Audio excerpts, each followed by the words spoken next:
Hello, and welcome back to Blade Learner Kitwell. So this is the third part of era one party dominance. और अगर आपने इस chapter का first and second part नहीं देखा है, then I would strongly recommend कि सबसे पहले आप यहाँ पर आई बटन पर क्लिक करके फर्स्ट एंड सेकंड पार्ट को जरूर कंप्लीट कर लें, और उसके बाद ही आप इस थर्ड पार्ट को कंटिन्यू करें, तो चीजें आपको ज्यादा बेहतर ढंग से समझ में आएगी। राइट, तो चलिए आज के इस लेक्चर को शुरू करते हैं। क्या पढ़ना है आज हमें? जैसा कि हम लोगों ने लास्ट दोनों लेक्चर में पढ़ा, दोनों पार्ट में पढ़ा कि इंडियन पॉलिटिक्स का एक लंबा सा दौर ऐसा रहा जब चाहे वो सेंटर हो या स्टेट हो, वहां पर इंडियन नेशनल कांग्रेस ही डोमिनेट किया करती थी, पावर में वही रहती थी। तो क्या इसका ये मतलब हुआ कि कोई और पार्टीज थी नहीं? क्या इंडिया में कोई और पार्टी इंडियन नेशनल कांग्रेस के अलावा एग्जिस्ट नहीं किया करती थी? नहीं, ऐसा नहीं था। वे बैक जब फ्रीडम स्ट्रगल चल रहा था, हम लोग आज़ादी की लड़ाई लड़ रहे थे, उस समय में भी कई सारी पार्टीज और भी थी other than Indian national Congress. और जब हम लोगों ने डेमोक्रेसी अचीव कर लिया, जब हमारे यहाँ पे डेमोक्रेटिक इंस्टीट्यूशन इस्टेब्लिश हो गए, इलेक्शन होते थे, उस समय में और सारी पार्टीज भी उन्होंने राइज करा। तो इसका ये मतलब हुआ कि हमारे यहाँ पर अपोजिशन पार्टीज थी, एग्जिस्ट करती थी। तो उसी के बारे में हम लोग को इस चैप्टर में पढ़ना है, the emergence of opposition parties. और पर्टिकुलरली हम लोगों को कुछ पार्टीज के बारे में ज्यादा बेहतर ढंग से पढ़ना है, क्योंकि एग्जाम में डायरेक्ट क्वेश्चन इससे आते हैं। बेट की अगर 1 मार्क में आ सके या 3 मार्क्स में आ सके, तो बहुत सारी चीजें इस चैप्टर से आई हुई हैं पिछले एग्जामिनेशंस में। राइट, जैसे आपको किसी पार्टी का आइडियोलॉजी पूछ लेगा, या फिर अगर 1 मार्क में पूछना होगा तो इस पार्टी के फाउंडर कौन है, and so on and so fourth. Right, तो इसलिए आपको ये चैप्टर और ये टॉपिक पर्टिकुलरली ज्यादा बेहतर ढंग से पढ़ना है। हम लोग सबसे पहले बात करेंगे कम्युनिस्ट पार्टी के बारे में, then socialist party, and then उसके बाद पढ़ेंगे हम लोग भारतीय जनसंघ के बारे में, एंड देन स्वतंत्रता party. Right, so without further delay, let's get started. This lesson is presented by me, Ayush Raj. But start करने से पहले एक एमसीक्यू डिस्कस करते हैं। वो एज अ फाउंडर ऑफ भारतीय जनसंघ, भारतीय जनसंघ के संस्थापक कौन थे?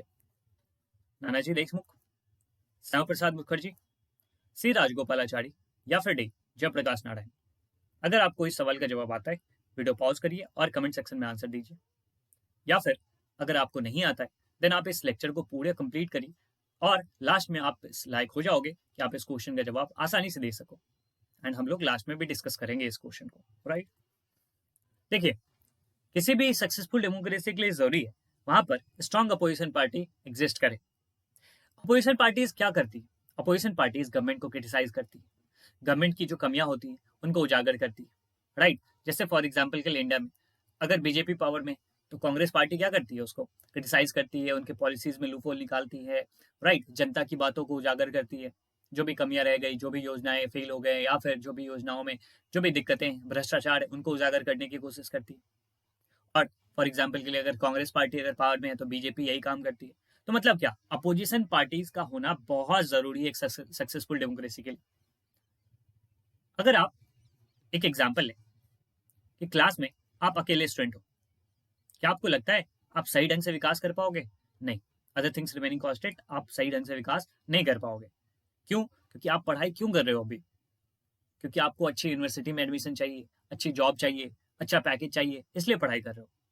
और पढ़ाई इसलिए कर रहे हो बिकॉज आपके कंपटीशन में बहुत सारे और भी लोग हैं आपसे compete करने के लिए। राइट, अगर आपको ये पता चल जाए कि मैं केवल अकेला हूँ क्लास में, और मुझे कोई सी भी जॉब मिल जाएगी, कोई सा भी यूनिवर्सिटी मिल जाएगा, मुझे पढ़ने की जरूरत नहीं है, देन आप सही तरीके से विकास नहीं कर पाओगे। और यही चीज अगर डेमोक्रेसी में अप्लाई किया जाए, फॉर एग्जाम्पल के लिए भारत देश है, और इसमें केवल एक पार्टी, ए नाम की पार्टी अगर इसमें रूल कर रही है, और इस पार्टी को पता चल जाए कि अपोजिशन पार्टीज कोई है ही नहीं, या अपोजिशन पार्टीज बहुत वीक है, तो ये एक एब्सोल्यूट पावर वाली पार्टी बन जाएगी, और ये एक डिक्टेटरशिप कह सकते हो। या फिर पुराने जमाने में जब वहां पर, जैसे आपको याद होगा, जैसे अपने फ्रेंच रिवॉल्यूशन पढ़ा या फिर रशियन रिवॉल्यूशन पढ़ा, एंड बहुत सारे ऐसे देश थे जहां पर उस समय राजा के पास सारे पावर हुआ करते थे, डेस्पोटिक रूलर हुआ करते थे, डिक्टेटरशिप हुआ करते थे, एब्सोल्यूट पावर उनके पास हुआ करते थे। तो यही स्थिति बन जाएगी इंडिया में भी, अगर उन्हें पता चल जाए कि कोई अपोजिशन पार्टी एग्जिस्ट नहीं कर रही। बिकॉज अपोजिशन पार्टीज का उतना ही बड़ा रोल है डेमोक्रेसी में जितना गवर्नमेंट का। राइट, तो एक सक्सेसफुल डेमोक्रेसी के लिए जरूरी है वहां पर अपोजिशन पार्टीज होने ही चाहिए, बिल्कुल होने चाहिए। अदरवाइज एक सक्सेसफुल डेमोक्रेसी एग्जिस्ट नहीं कर सकती। और सही मायने में अगर कहे, तो जिस देश में अपोजिशन पार्टीज नहीं है या फिर वीक है, वो एक सक्सेसफुल डेमोक्रेसी बन ही नहीं सकती। सिंपल सी बात है। राइट, और आज के समय में जितने भी नॉन कांग्रेस पार्टीज को आप देख रहे हो, उनमें से ज्यादातर पार्टीज ऐसे हैं जिनका कहीं ना कहीं ट्रेस 1950s के दौरान के जो अपोजिशन पार्टीज थे उन्हीं से निकल के आया है। ठीक है, आज के समय में कौन कौन सी नॉन कांग्रेस पार्टीज है, कुछ एग्जांपल आप जैसे ले सकते हो, बीजेपी हो गई, समाजवादी पार्टी हो गई, राइट, जनता दल यूनाइटेड हो गया, जनता दल सेकुलर हो गया, राइट, आरजेडी राष्ट्रीय जनता दल हो गया, communist party of India, CPIM communist party of India, Marxist, ये सभी पार्टीज आज के समय की नॉन कांग्रेस पार्टीज है। और इनका ट्रेस कहीं ना कहीं आप 1950s के दौरान में जो अपोजिशन पार्टीज थी उनसे आप निकाल सकते हो। मतलब क्या हुआ कि अभी के समय में जितनी भी नॉन कांग्रेस पार्टीज हैं उनमें से ज्यादातर पार्टीज ऐसी हैं जो कि 1950s के दौरान की जो पार्टीज थी उन्हीं से उनका ट्रेस निकलता है। ठीक है, जो हम लोग पार्टीज डिस्कस करेंगे आज, कम्युनिस्ट पार्टी के बारे में डिस्कस करेंगे, राइट, देन स्वतंत्रता पार्टी के बारे में डिस्कस करेंगे, सोशलिस्ट पार्टी के बारे में डिस्कस करेंगे। इन्हीं से कहीं ना कहीं ये सारी पार्टीज निकल के आई हैं, राइट। फिर हो गया भारतीय जनसंघ हो गया, इन सब से ही निकल के ये सारी पार्टीज आज के समय में एग्जिस्ट कर रही है। तो आज हम लोग पढ़ेंगे इंपॉर्टेंट चीजों को। ठीक है, देखेंगे कैसे ये सब पार्टीज इन पार्टीज के निकलने का कारण बनती है, राइट। और उस समय की जो नॉन कांग्रेस पार्टी थी वो क्या काम करती थी, तो देखिए उस समय की नॉन कांग्रेस पार्टी क्या करती थी, क्रिटिसाइज करती थी, कांग्रेस पार्टी के पॉलिसीज एंड प्रैक्टिसेस को क्रिटिसाइज करती थी। ऑब्वियसली जो कांग्रेस पार्टी थी उस समय जो डोमिनेट कर रही थी उनको क्रिटिसाइज करने का काम करती थी अपोजिशन पार्टीज, और यही तो उनका काम होता है और सबसे इंपॉर्टेंट काम होता है ये, राइट। उनका काम ये होता था कि चेक बना के रखना, मतलब क्या कि डोमिनेट ना करना शुरू कर दें, एब्सोल्यूट या डिक्टेटरशिप वाला सिचुएशन ना क्रिएट हो जाए। ठीक है, तो चेक बना के रखना कि मतलब उनके पॉलिसी को क्रिटिसाइज करो, उनके कमियों को उजागर करो एंड उनके पावर को आप कंट्रोल में रखो। तो देखिए क्या इसका ये मतलब हो गया कि अपोजिशन पार्टी जो होंगे उनसे कांग्रेस पार्टी का रिलेशन खराब था? नहीं, ऐसा नहीं था। ठीक है, ये अपोजिशन पार्टीज है, इनके साथ कांग्रेस पार्टी का रिलेशन बहुत बेहतर था। इनका काम ही होता है ना क्रिटिसाइज करना, मतलब सरकार में कांग्रेस पार्टी है तो अपोजिशन पार्टीज क्या करेगी, उनको क्रिटिसाइज करेगी, उनके पॉलिसी एंड प्रैक्टिस को, उनकी कमियों को उजागर करेगी। तो क्या इसका ये मतलब हुआ कि दोनों के बीच में मनभेद भी हो जाएगा? नहीं। देखिए अटल बिहारी वाजपेयी साहब ने एक बार कहा था, मतभेद होना चाहिए बट मनभेद नहीं होना चाहिए, मन में कोई द्वेष नहीं होना चाहिए। इनका तो काम ही है कि मतभेद करना, मतभेद मतलब उनके जो पॉलिसीज एंड प्रैक्टिसेस उनको क्रिटिसाइज करना। बट क्या इसका ये मतलब हो गया कि दोनों लड़ाई कर लें, अब शब्दों का प्रयोग करें? नहीं, बिल्कुल नहीं। उस समय की जो अपोजिशन पार्टीज थी उनका कांग्रेस के साथ बहुत अच्छा रिलेशन था। आज के पॉलिटिक्स का जो स्तर है वो बहुत खराब हो चुका है, बहुत नीचे की तरफ गिर चुका है। इवन की अपोजिशन पार्टी चुनाव के समय या और भी समय अब शब्दों का भी प्रयोग करते हैं दूसरे पार्टीज के लिए। नहीं, ऐसा नहीं था। उस समय की सरकार के बारे में मैं आपको कुछ चीजें बताता हूँ, समझिए। आपको पता है कि 1947 में इंडिया आजाद हुआ, राइट, एंड 1950 में जाकर इंडिया कॉन्स्टिट्यूशन बना और उसके हिसाब से 1952 में इलेक्शन कंप्लीट हुआ एंड 1952 में पहली सरकार बनी थी, डेमोक्रेटिकली इलेक्टेड पहली गवर्नमेंट 1952 में बनी थी इंडिया में। लेकिन क्या इतने समय क्या था, इंडिया में कोई सरकार नहीं थी, कोई गवर्नमेंट नहीं था? बिल्कुल था। इसको हम लोग इंटरिम गवर्नमेंट कहते हैं, अंतरिम सरकार। मतलब क्या, एक टेम्पररी अरेंजमेंट किया गया था कि जब तक इलेक्शन नहीं होता है तब तक हम लोग ही सरकार बनाते हैं और उस चीज को फॉर्म करके देश चलाते हैं। तो इसमें से आप देख सकते हो कुछ चीजें मैं आपको बहुत इंटरेस्टिंग बताने वाला हूँ, ध्यान से समझिएगा। ये लेफ्ट में आप जो देख रहे हो वो आर ए किदवई साहब है।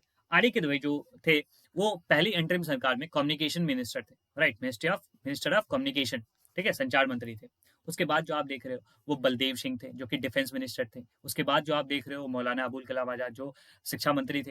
एंड आप यहाँ पर देख सकते हो प्राइम मिनिस्टर पंडित जवाहरलाल नेहरू। और यहाँ पर जो है वो है सी राजगोपालाचारी। सी राजगोपालाचारी कौन थे, तो देखिए फर्स्ट फर्स्ट याद रखिएगा इस चीज को, first Indian governor general, governor general.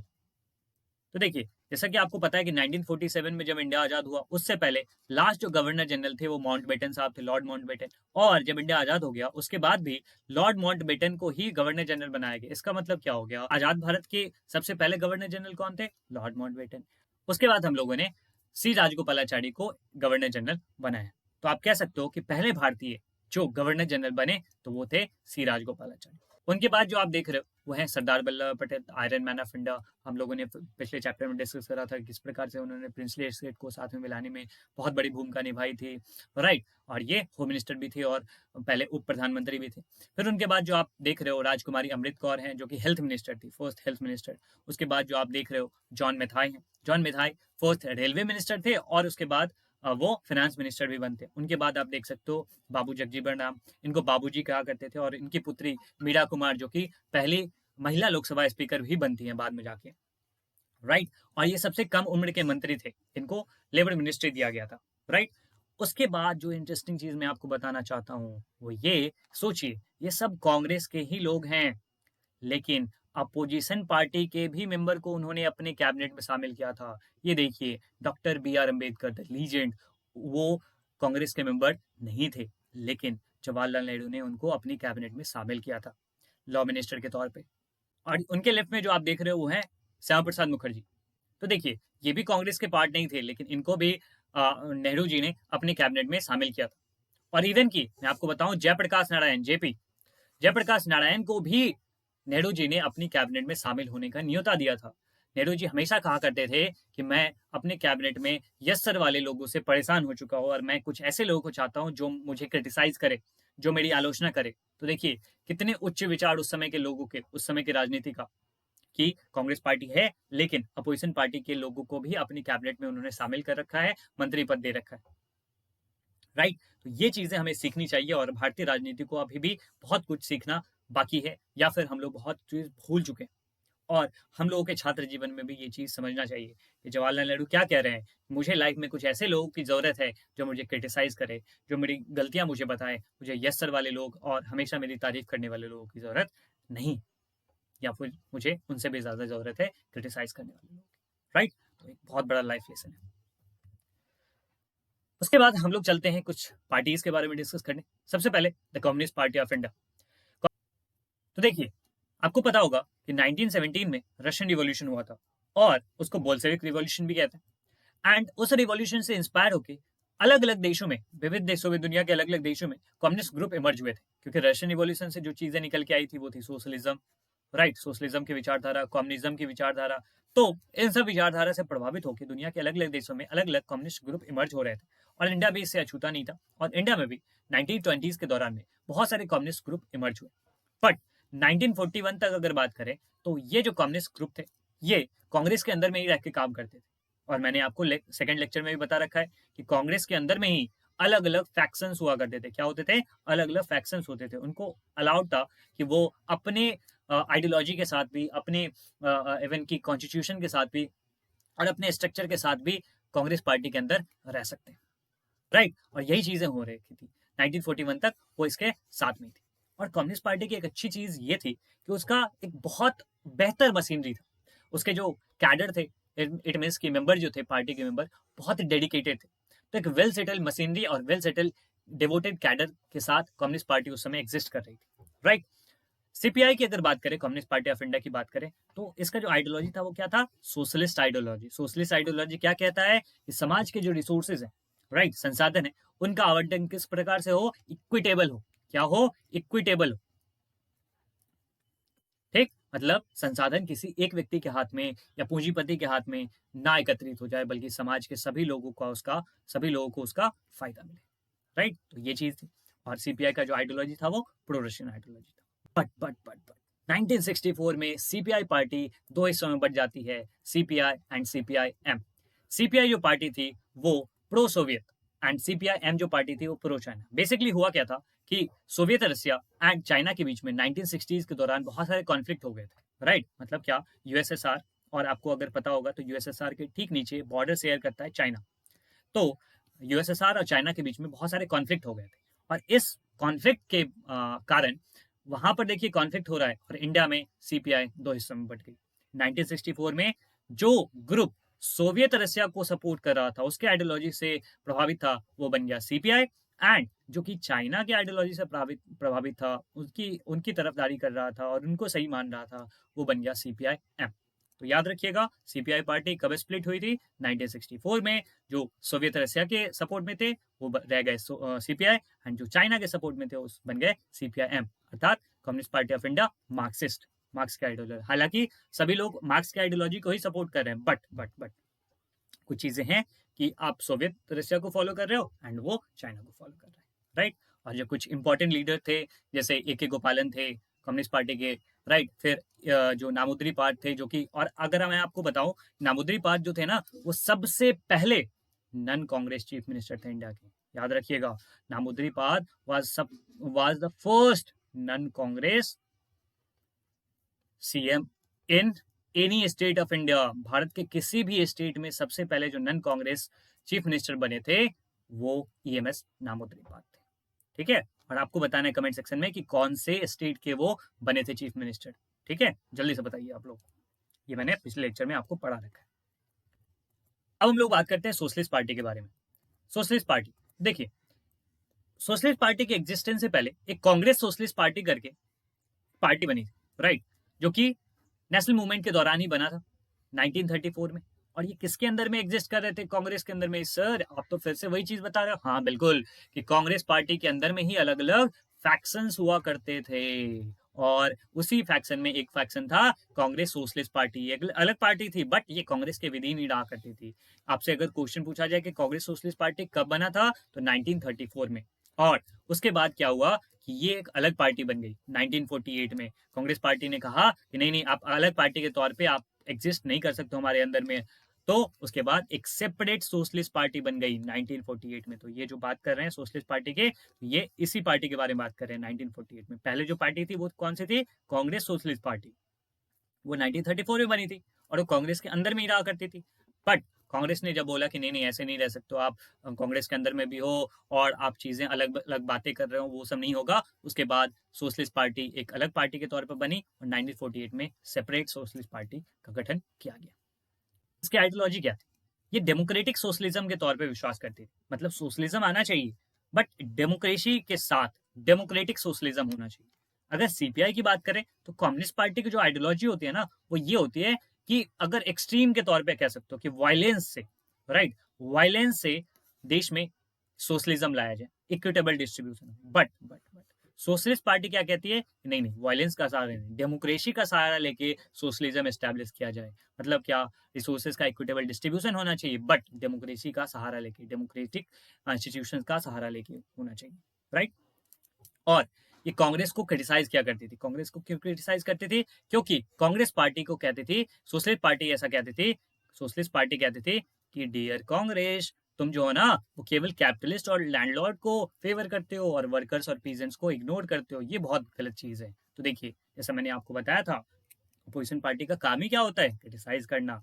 ठीक, तो ये कहते थे कि कैपिटलिस्ट एंड लैंडलॉर्ड को आप सपोर्ट कर रहे हो कांग्रेस, एंड आप वर्कर्स एंड पीजेंट्स को इग्नोर कर रहे हो, ये बहुत गलत चीज है। ठीक, बाद में सोशलिस्ट पार्टी में भी बहुत सारे स्प्लिट्स होते हैं, रीयूनियन होते हैं, बहुत सारे और भी पार्टीज इससे जुड़ते हैं and so on and so fourth. तो कुछ जो इंपॉर्टेंट पार्टीज उस समय बने थे, किसान मजदूर पार्टी, प्रजा सोशलिस्ट पार्टी, संयुक्त सोशलिस्ट पार्टी। ये सब पार्टीज कौन सी पार्टीज हैं? ये सब पार्टी ऐसी पार्टी है जो कि सोशलिस्ट पार्टी से ही निकल के आए हैं, राइट। और इस पार्टी के कुछ इंपॉर्टेंट लीडर हैं, वो याद रखिए, राम मनोहर लोहिया, जयप्रकाश नारायण, अच्युत पटवर्धन, अशोक मेहता, आचार्य नरेंद्र देव, राम मनोहर लोहिया, एस.एम. जोशी, ये कुछ इमिनेंट लीडर थे सोशलिस्ट पार्टीज के। बाद में इस सोशलिस्ट पार्टी से भी बहुत सारे और भी पार्टीज निकल के बाहर आते हैं, जैसे समाजवादी पार्टी, आपको पता होगा कि यूपी में इनका एग्जिस्टेंस है, और मुलायम सिंह, अखिलेश यादव, इनकी पार्टी है समाजवादी पार्टी। ये सब भी कहाँ से निकल के आए हैं? सोशलिस्ट पार्टी से ही निकल के आए हैं। फिर राष्ट्रीय जनता दल, लालू यादव की पार्टी और तेजस्वी यादव की पार्टी जो कि बिहार में एग्जिस्ट करती है, राष्ट्रीय जनता दल आरजेडी, ये भी सोशलिस्ट पार्टी से निकल आए हैं। फिर जेडीयू, नीतीश कुमार की पार्टी, बिहार के जो चीफ मिनिस्टर हैं, ये भी Janata Dal United. And JDS, Janata Dal secular, आपको पता होगा कि कुछ सालों पहले कर्नाटका में कुमार स्वामी जी की सरकार थी, और इनके जो कुमार स्वामी के फादर थे वो भारत के एक्स प्राइम मिनिस्टर भी रह चुके हैं, राइट। तो जनता दल सेकुलर, ये भी कहाँ से निकल के आई है? Socialist party. ठीक है, ये कहाँ पे एग्जिस्ट करती है? कर्नाटका में। ये कहाँ पे? बिहार में। ये भी कहाँ? बिहार में। एंड इसका जो मेन रूट है वो यूपी, इसका समाजवादी पार्टी का। तो इन सब पार्टीज का रूट कहीं ना कहीं सोशलिस्ट पार्टी से ही जुड़ा हुआ है, राइट। नेक्स्ट इज भारतीय जनसंघ। भारतीय जनसंघ की स्थापना 1951 में की गई थी, और इसके जो फाउंडर प्रेसिडेंट थे वो थे श्यामा प्रसाद मुखर्जी। और इस पार्टी का आप कह सकते हो रूट्स वो आरएसएस, मतलब राष्ट्रीय स्वयंसेवक संघ, और हिंदू महासभा से ही कहीं निकल के आते हैं। क्योंकि श्यामा प्रसाद मुखर्जी वो हिंदू महासभा के पार्ट थे, लेकिन कुछ आइडियोलॉजिकल डिफरेंसेस होने के कारण वो फिर आरएसएस के साथ मिलकर उन्होंने भारतीय जनसंघ की स्थापना की थी। ठीक है, तो ये चीज है। और इनका क्या आइडियोलॉजी था? इस पार्टी की क्या आइडियोलॉजी थी? वो one country, one culture and one nation theory पर बिलीव किया करते थे। मतलब क्या? एक देश होना चाहिए, एक कल्चर होना चाहिए, और वन नेशन थ्योरी, जो आपने पिछले चैप्टर में पढ़ा था कि टू नेशन थ्योरी, भारत को विभाजित किया जाए, नहीं, ये अखंड भारत की बात करते थे।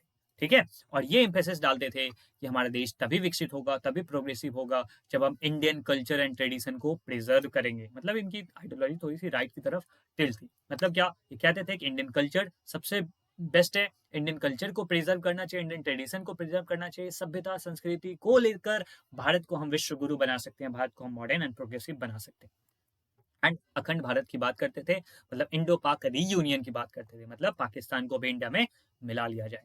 और पाकिस्तान मतलब उस समय का बांग्लादेश को भी आप इसमें शामिल कर सकते हो। तो ये बात करते थे अखंड भारत की, मतलब भारत में कोई दो नेशन नहीं बनना चाहिए, ये वन नेशन थ्योरी की बात क्या करते थे, राइट। एंड इन्होंने गवर्नमेंट से ये कहा था कि आप हिंदी को रिकॉग्नाइज करो एज ऑफिशियल लैंग्वेज। ठीक है, जो इंग्लिश को भी ऑफिशियल लैंग्वेज रिकॉग्नाइज किया गया है, तो उन्होंने कहा था नहीं नहीं, आप केवल हिंदी को ही रिकॉग्नाइज करो as official language of India.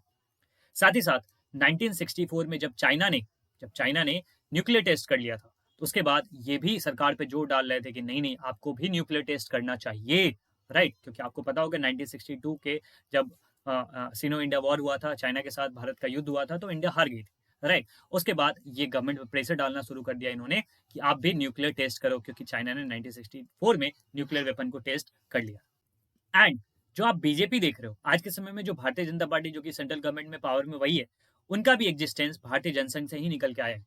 अगर मैं एक्यूरेटली आपको बताऊं तो 1951 में जब श्यामा प्रसाद मुखर्जी ने भारतीय जनसंघ की स्थापना करी, तो फिर ये दौर चला, लंबा टाइम चला। फिर 1975 में आपको याद होगा कि इमरजेंसी लगा दिया गया इंदिरा गांधी के द्वारा, 1977 में इसको हटाया गया इमरजेंसी को। और उसके बाद जो कांग्रेस पार्टी के अगेंस्ट में जितनी भी पार्टीज थी, अपोजिशन पार्टीज, उन सब ने मिलकर जनता पार्टी का फॉर्मेशन किया, राइट, जनता पार्टी को बनाया।